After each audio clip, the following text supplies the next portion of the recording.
We think of US presidents as these monumental figures carved into mountainsides and printed on money. But behind the stoic portraits and grand speeches were just weird dudes. Today, we're not looking at their policies. We're looking at their bizarre habits, their secret obsessions, and the utterly unhinged things they did when they thought no one was watching. Get ready for 33 of the weirdest presidential quirks in history that your history teacher definitely left out of the textbook. 1. Lyndon B. Johnson operated on a level of no privacy that would make a reality TV star blush. His office wasn't just the Oval, it was any room he happened to be in, especially the bathroom. And I mean especially the bathroom.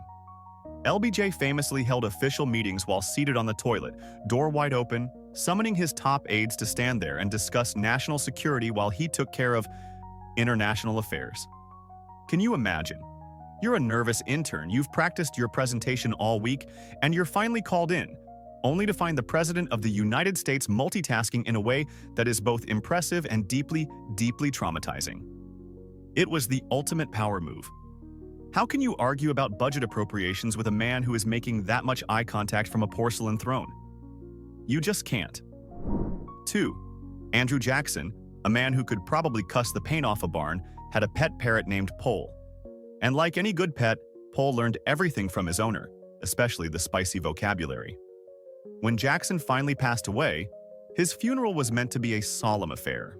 That is, until Pole the parrot decided it was his time to shine. In front of a crowd of grieving politicians and dignitaries, the bird unleashed a torrent of profanity so creative and relentless, it reportedly shocked the entire congregation into silence. The parrot wasn't just swearing, it was delivering a masterclass.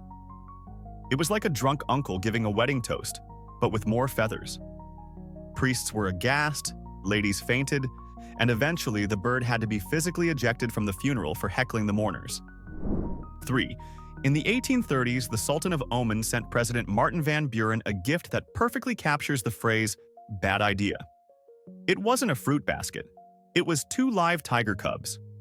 Van Buren, instead of immediately calling for animal control, was reportedly delighted. His plan? To raise them as oversized, stripy house cats right there in the White House. Just picture the chaos. Tiny tigers sharpening their claws on priceless historical documents and pouncing on the ankles of French diplomats.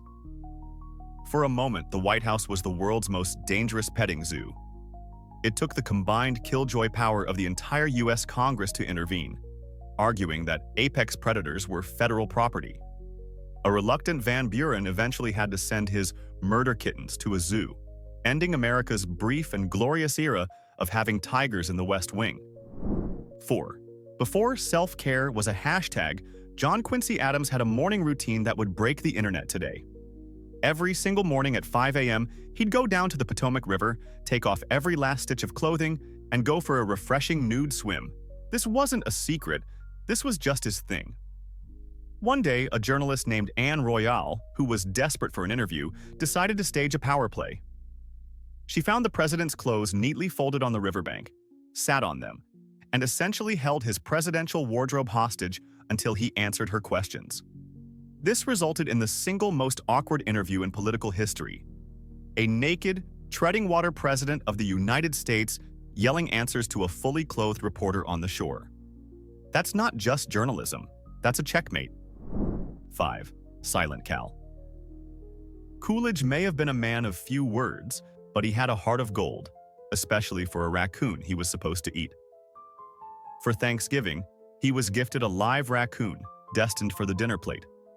But Coolidge took one look at her, and his heart melted. He pardoned the raccoon, named her Rebecca, and proceeded to give her a life of unimaginable luxury. Rebecca got a diamond-studded collar, her own personal treehouse on the White House grounds, and attended high society events like the Easter egg roll. Coolidge would walk her on a leash and carry her around like a baby. She wasn't a pet, she was a tiny, furry queen living a Cinderella story. While the nation's economy rumbled, the president was busy making sure his trash panda was living her absolute best life. 6.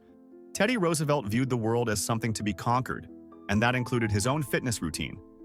So naturally, he installed a boxing ring in the White House and regularly sparred with professional fighters. This was all fun and games until a young artillery captain landed a punch so hard it permanently detached Roosevelt's left retina, effectively blinding him in that eye. A normal person might, stop boxing. But this was Teddy Roosevelt. He didn't even tell anyone. He just secretly quit boxing and, because he clearly thought boxing wasn't intense enough, immediately took up jiu-jitsu instead. The man got blinded in a fist fight in his own house, and his only reaction was to think, I need a more efficient way to disable a man. Absolutely terrifying. 7. John Adams was a founding father, a man of letters, and a key architect of American liberty. He was also, apparently, a low-key goth with a wicked sense of humor.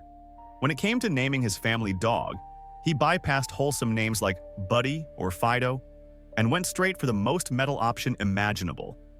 He named his dog Satan. Just let that marinate.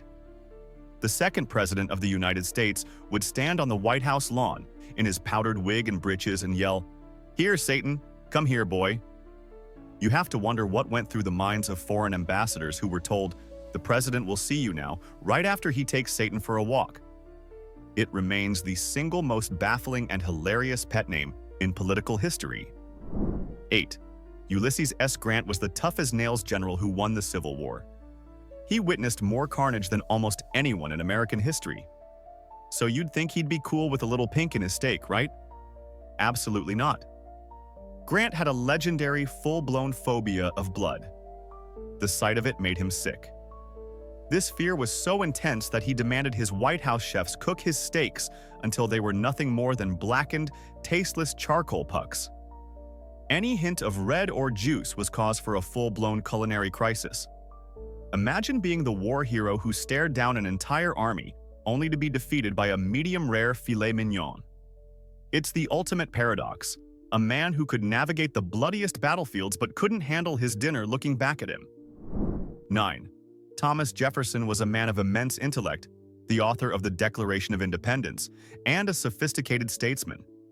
He was also, apparently, the director of a one-man bird opera in the White House. He was obsessed with mockingbirds. Not just in a, "oh, what a lovely songbird" kind of way, but in a, "these are my children and they will have the run of the place" way. His favorite, a bird named Dick, was allowed to fly freely throughout his private rooms. Jefferson would let the bird perch on his shoulder as he wrote, sit on his couch, and even take food from his mouth. When Jefferson played the violin, Dick would reportedly sing along. He basically lived in a real-life, slightly unhinged Disney movie, with a feathered sidekick who followed him everywhere. Imagine trying to have a serious political discussion while the president is cooing at a bird on his head.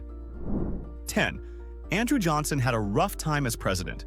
He was unpopular, fought with everyone, and was the first president to be impeached. It must have been a lonely existence in the White House, but he wasn't entirely without friends. He just found them under the floorboards.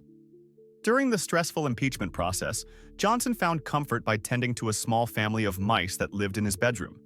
He didn't call an exterminator, he adopted them. He would leave out flour, water, and little crumbs for them every night, affectionately calling them his little fellows. While the entire country was in political turmoil, the President of the United States was basically running a secret miniature soup kitchen for rodents. It's a sad, bizarre, and weirdly wholesome image of a man who found more loyalty from a family of mice than from his own government. 11. Here's a story that will make you question everything. How did the Reagan administration, one of the most powerful governments of the 20th century, schedule its most critical events? Top secret intelligence? Advice from military generals? Nope. They used an astrologer. Seriously. After the assassination attempt on her husband, First Lady Nancy Reagan put her full faith in a San Francisco astrologer named Joan Quigley. Quigley's celestial charts dictated everything. The timing of speeches, press conferences, international summits with figures like Gorbachev, and even the takeoff and landing times of Air Force One were all scheduled according to the alignment of the planets. The White House staff had a secret color-coded calendar. Green for good days, red for bad days, and yellow for just stay home. The fate of the free world was literally written in the stars. 12. We need to talk about William Howard Taft's bathtub. The man was our largest president, weighing over 300 pounds, and the standard White House plumbing was simply not up to the task. Legends say he once got stuck in the old tub, and while that might be an exaggeration, the solution was very real and very big.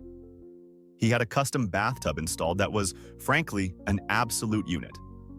It was over 7 feet long and more than 3 feet wide, weighing a literal ton. For perspective, 4 normal-sized men could comfortably sit in it together. It was less of a bathtub and more of a personal, indoor swimming pool. It was so enormous that when it was eventually replaced, it was put on display as a testament to presidential proportions. It remains the single greatest piece of bathroom hardware in American history. 13. Most people who see a UFO just tell their friends about it. Jimmy Carter, a future president, filed a formal report. In 1969, years before he reached the White House, Carter, a sober-minded engineer and governor of Georgia, witnessed a strange, self-luminous object in the night sky. He described it as being as bright as the moon and said it hovered, changed colors, and then shot off. He was so convinced by what he saw that he officially filed a report with the National Investigations Committee on Aerial Phenomena. This makes him the only U.S. president to have ever gone on record with a UFO sighting. He even promised during his campaign that, if elected, he would release all government documents about UFOs. Let that sink in. A man who held the nuclear codes also had a documented encounter with something he couldn't explain. 14. Chester A. Arthur is not a president who gets a lot of press, which is a shame because the man was a style icon. His obsession with fashion was so extreme that it became his defining characteristic, earning him the nickname the Dude President. And the evidence for this title is staggering. He owned 80 pairs of pants. 80. That is an entire wardrobe dedicated to just his legs. Most people don't even know 80 different kinds of pants exist. He was known to change his outfit multiple times a day, and his lavish lifestyle was the talk of Washington. You have to imagine he spent more time consulting his tailor than his cabinet. Forget policy debates. The real crisis in the Arthur White House was probably deciding whether to wear the tweed, the pinstripe, or the plaid trousers on a Tuesday. 15. Presidents often have to make tough decisions about war and peace. George H.W. Bush, however, made his toughest stance against a vegetable. He had a deep, burning, and incredibly public hatred for broccoli. This wasn't just a quiet dislike, this was a presidential crusade. He famously declared to the press, "I'm president of the United States and I'm not going to eat any more broccoli." It was a declaration of vegetable independence. He then used his executive power to officially ban the offending plant from ever being served on Air Force One or at any White House state dinner. Imagine being a White House chef, carefully crafting a world-class menu, only to be told that a common green vegetable is now considered a threat to national morale. 16. James A. Garfield had a very short presidency, but he possessed a skill so mind-bogglingly impressive, it's a crime it's not more famous. The man was basically a superhero whose power was showing off at parties. He was ambidextrous, but that's like calling a fighter jet a flying machine. Garfield could, at the exact same moment, write a perfect sentence in ancient Greek with one hand, while simultaneously writing a completely different sentence in Latin with the other. Just try to wrap your brain around that. Most of us struggle to text and walk at the same time. This man was running 2 different dead languages on 2 separate channels in his brain and outputting them flawlessly through his hands. It's a talent with absolutely zero practical use in running a country, but it's arguably the greatest presidential party trick of all time. 17. Harry S. Truman was famous for his "the buck stops here" motto and his no-nonsense attitude. But what fueled this legendary grit? Strong coffee? A sense of duty? Nope. It was a shot of bourbon at 5:30 in the morning, every single day. Before most people have even hit their first snooze button, Truman had already had a brisk walk and his medicinal shot of old granddad whiskey. This wasn't a nightcap to wind down. This was his rocket fuel to start the day. It perfectly explains his fiery personality. He wasn't just giving his political opponents hell. He was powered by distilled corn and pure, unadulterated American confidence. It's the ultimate old-school power move, a daily routine that says, "I have a country to run, but let's get a quick buzz on first." 18. Grover Cleveland was president during a time of incredible new inventions, including the telephone. But he looked at this magical talking box with the deep suspicion of a cat looking at a vacuum cleaner. He didn't trust it, he didn't like it, and he certainly didn't trust his staff to use it properly. His solution? He insisted on answering the White House telephone himself. Just imagine the scene. You're a senator with an urgent question, you call the White House, and the gruff, annoyed voice on the other end is the actual President of the United States, acting as his own receptionist. It's the ultimate, if you want something done right, do it yourself mentality, applied to a task that absolutely no president should ever be doing. He was the leader of the free world moonlighting as a switchboard operator. 19.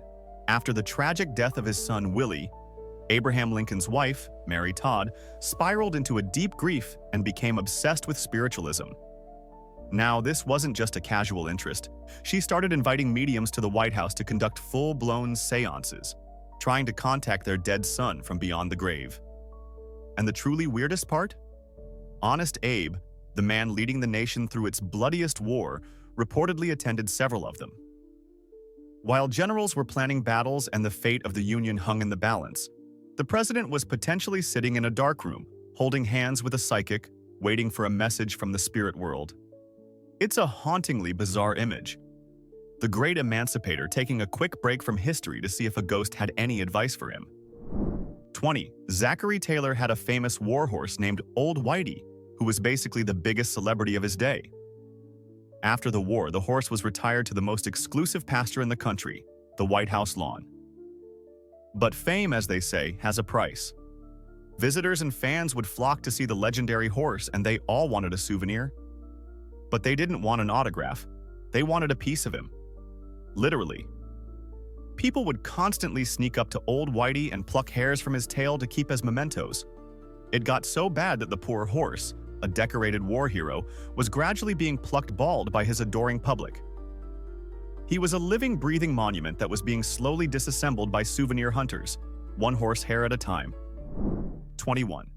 Dwight D. Eisenhower was a five-star general who commanded the Allied forces on D-Day and faced down the Soviet Union during the Cold War. He was one of the most powerful men on the planet. And his greatest enemy? A single squirrel. Ike was an avid golfer and had a putting green installed on the White House grounds. But a local squirrel had the audacity to bury nuts in it, ruining his game. This was not a slight Eisenhower was willing to tolerate. He declared a one-man war. He issued official orders to his staff, grown men who advised him on nuclear strategy, to trap, hunt, and otherwise eliminate the fluffy-tailed menace. It's a hilarious image. A man who planned one of history's greatest military invasions being utterly defeated by a rodent with a nut-bearing habit. 22. Benjamin Harrison's administration ushered in a new era of technology when electricity was installed in the White House.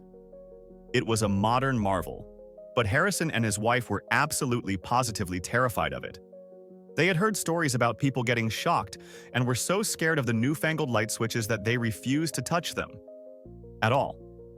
They would have to call White House staffers to turn the lights on or off for them. More often than not, they would just leave the lights burning all night, too afraid of getting zapped in the dark. Imagine being the President of the United States, living in a state of perpetual, fearful illumination, like a child scared of the monster under the bed. Except the monster is basic wiring. 23. George Washington was the first president of a brand new republic founded on the idea that all men are created equal. So, naturally, he celebrated this by banning handshakes and making everyone bow to him like he was a king. I am not making this up. Washington was obsessed with creating a sense of dignity and respect for the office, and he felt that the casual handshake was just too familiar. So he insisted that visitors greet him with a formal bow. You can just imagine the awkwardness. People who had just fought a war to escape a monarchy now had to practice their bowing technique before meeting the new guy in charge. It was a bizarre, royal court in a republic move that made everyone wonder if they'd accidentally traded one King George for another. 24. Barack Obama's public image is one of a cool, calm, intellectual constitutional law professor. But behind that calm exterior lurked a giant nerd. Before he was a senator or a president, Obama was a serious comic book collector, and his hero of choice wasn't a noble Boy Scout like Superman. It was Conan the Barbarian. Yes, the loincloth-wearing, sword-swinging, skull-crushing barbarian. He was also a huge fan of Spider-Man. The image of the 44th president, after a long day of dealing with global crises, kicking back in the Oval Office with a vintage issue of Conan crushing his enemies, is just magnificent. It's a wonderful, humanizing quirk that proves that even the most powerful man in the world sometimes just wants to escape into a world of magic, monsters, and mayhem. 25. As the Watergate scandal consumed his presidency, Richard Nixon became an increasingly isolated figure. And in that loneliness, he apparently found some very unusual confidants: the oil paintings of the dead presidents hanging on the White House walls. Staffers reported that in his final days, a troubled Nixon would wander the halls at night, glass of whiskey in hand, and have long, one-sided conversations with the portraits. He'd reportedly ask them for advice, complain about his enemies, and even argue with them. Imagine the sheer, gothic strangeness of it all. The most powerful man in the world, on the brink of collapse, seeking counsel from a painting of Abraham Lincoln. It's less of a presidential habit and more like the first act of a horror movie. 26. George Washington. General, president, founding father, and mule-obsessed super nerd. While he projected an image of stoic leadership, behind the scenes Washington was consumed by a passion project he called muleology. He was determined to breed the perfect American mule, a hybrid animal stronger than a horse and smarter than a donkey. He wrote countless letters, studied genetics like a mad scientist, and begged the King of Spain to send him a prized donkey named Royal Gift. He essentially became America's first mule influencer, convincing other farmers of their superiority. It's a hilarious image. The man who defeated the British Empire spending his evenings stressing out about whether his prize donkey was in the mood for love. 27. We already know Calvin Coolidge had a pet raccoon, but his collection of weird White House companions didn't stop there. He also owned a mechanical horse. That's right. A bucking, whirring electric steed was installed in the presidential residence for his daily exercise. Silent Cal, a man famous for his reserved and serious demeanor, would reportedly get all dressed up in his suit and hat, climb aboard his fake horse, and go for a vigorous ride in the middle of a room. It's an image of such profound and quiet absurdity. While the world spun on, the President of the United States was inside, stoically riding a piece of gym equipment from a futuristic fever dream. 28. John Adams was one of the intellectual giants of the Founding Fathers. A serious, often cranky, deeply religious man from New England who helped shape the very soul of the nation. So naturally, when it came to naming his beloved dog, he chose a name that was dignified and respectable, right? Wrong. So wrong. He named his dog Satan. No, that is not a joke. The second president of the United States had a dog named Satan. Just take a moment to picture it. The leader of the young republic, in his powdered wig and formal attire, standing on the White House lawn yelling, "Satan, get back here. Who's a good boy, Satan?" The sheer, magnificent awkwardness of having to introduce him to visitors is mind-boggling. Welcome, Mr. Ambassador. You know my wife, Abigail, and this is Satan. It is without a doubt the most bizarre and hilariously metal pet name in all of American history. 29. What do you do when the King of Siam sends you a herd of live elephants as a diplomatic gift? If you're President James Buchanan, you seriously consider just letting them roam the White House lawn. After receiving the bizarre and enormous present, Buchanan was faced with a legitimate presidential crisis. What to do with a bunch of elephants? Instead of immediately shipping them to a zoo, he reportedly entertained the idea of creating a makeshift elephant sanctuary right there in Washington. For a brief magical moment in history, the United States was on the verge of having a presidential pachyderm park. Sadly, the Civil War broke out, and the elephant plan was abandoned, robbing America of its greatest potential tourist attraction. 30. Bill Clinton is known for his sharp intellect, but he channeled that brainpower into a very specific and very intense obsession: the New York Times crossword puzzle. This wasn't a casual morning hobby. This was a competitive sport. Clinton was legendary for his ability to finish the notoriously difficult puzzles in shockingly short amounts of time, sometimes in under 10 minutes. Aides said he would do it every single day, no matter what was happening in the world. He would use it to de-stress, often getting frustrated and muttering to himself if he got stuck on a clue. It's a perfectly humanizing image. A man who could negotiate global peace treaties but could also be brought to his knees by a tricky 7-letter word for an ancient river. 31. Gerald Ford has the reputation of being a friendly, down-to-earth, perhaps slightly clumsy president. He was the everyman who accidentally fell into the top job, which makes it all the more hilarious to learn that before all that, he was a male model. And we're not talking about a Sears catalog.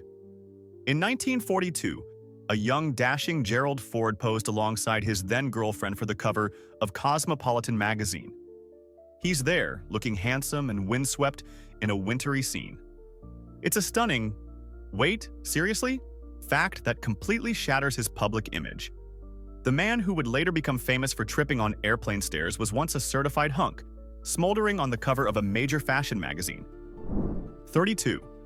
Herbert Hoover wasn't a man known for his sense of fun, but he did invent his own sport. And it was brutal. It was called Hoover ball, and it was essentially volleyball but played with a 6-pound medicine ball. That's like playing catch with a bowling ball. Hoover was so obsessed with it that he forced his cabinet members, a group he called the Medicine Ball Cabinet, to play with him every single morning at 7 a.m. These were mostly out-of-shape, middle-aged politicians who were subjected to this grueling, pre-breakfast torture session. The game was described as more strenuous than boxing and rougher than wrestling. Hoover, meanwhile, loved it, believing it kept him fit. His cabinet members probably just felt like they were surviving a daily hazing ritual. 33. Lyndon B. Johnson had many weird habits, but his absolute favorite was a prank so terrifying it's a miracle no one had a heart attack. He owned a German-made car called an amphicar, which could drive on land and operate as a boat in water. His favorite trick was to pile unsuspecting guests into the car for a tour of his ranch.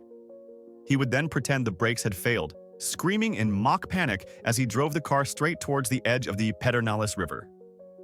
As his guests braced for impact, screaming for their lives, he would plunge the car into the water, where it would magically start floating. As they bobbed in the river, LBJ would roar with laughter at their sheer terror. It was pure, distilled, chaotic presidential evil. From toilet meetings to conversations with portraits, it's clear the White House has always been a magnet for the magnificently strange. So here's a serious question for the comments. Are these bizarre habits just funny quirks? Or is a certain level of unhinged obsession a requirement to handle the soul-crushing pressure of that job? In other words, do you have to be a little bit crazy to even want to be president? Let the debate begin. If you enjoyed these historical absurdities, hit that like button and subscribe for more.